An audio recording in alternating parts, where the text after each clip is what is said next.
The death penalty has been a much debated topic for many centuries. The death penalty was first established in the ancient laws of China for people who committed serious crimes. The Hittites, an ancient civilization, followed a code that assigned the death penalty in the 14th century BC. About 400 BC, the death penalty was often done by throwing the condemned into a quagmire, in other words, boiled to death. The most unfamous execution in history happened approximately 29 AD. About 300 years later, the Emperor Constantine abolished crucifixion and other cruel and unusual death penalties in the Roman Empire. There were several methods of carrying out the death penalty that were used back in the ancient times. They used including crucifixion, death by boning, flaying, disembowelment, breaking wheel, impalement, crushing death by burning, and by slow slicing. All these methods were painful and could be considered cruel and unusual punishments today.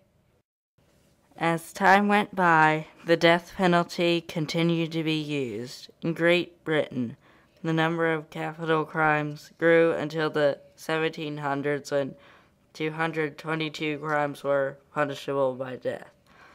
In the United States, some states were a lot worse and issued the death penalty for many crimes. For example, by 1837, North Carolina used the death penalty for the following crimes: murder, rape, stationary rape, stealing slaves, stealing banknotes, burglary, inciting slaves to rebel, and mayhem. However, in 1777, Thomas Jefferson tried to limit the death penalty to murder and treason. Although Jefferson's bill was not passed, it was the source for the Eighth Amendment of the Constitution, which was ratified on December 15, 1791. This amendment called for a limit on cruel and unusual punishment, as well as a rule to set reasonable bail and fine. So, for example, whether the death penalty is proscribed by the Eighth Amendment, which prohibits cruel and unusual punishments. Death penalty may be a very bad idea, but no American ever voted to adopt a constitutional provision that eliminated it, that eliminated that as an option. So, you know, now the living constitutionists will say, well, times have changed and it's up to me to decide what's cruel and unusual punishment. That's a constitution that has no bite. If the Constitution means whatever we would like it to mean today, why have a Constitution? You don't need one for that. All you need is a legislature. They'll express in fact, they will express the current attitude of society much better than my court will. We don't know what's going on out there. It took nearly 100 years, but the states started to abandon the death penalty. Michigan became the first state to do away with the death penalty in 1846.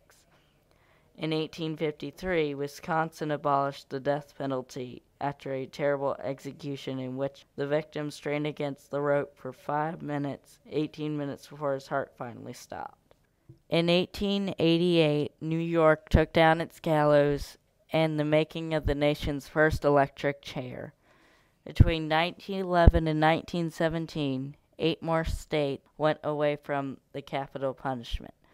The movement against the death penalty started again between 1955 and 1972.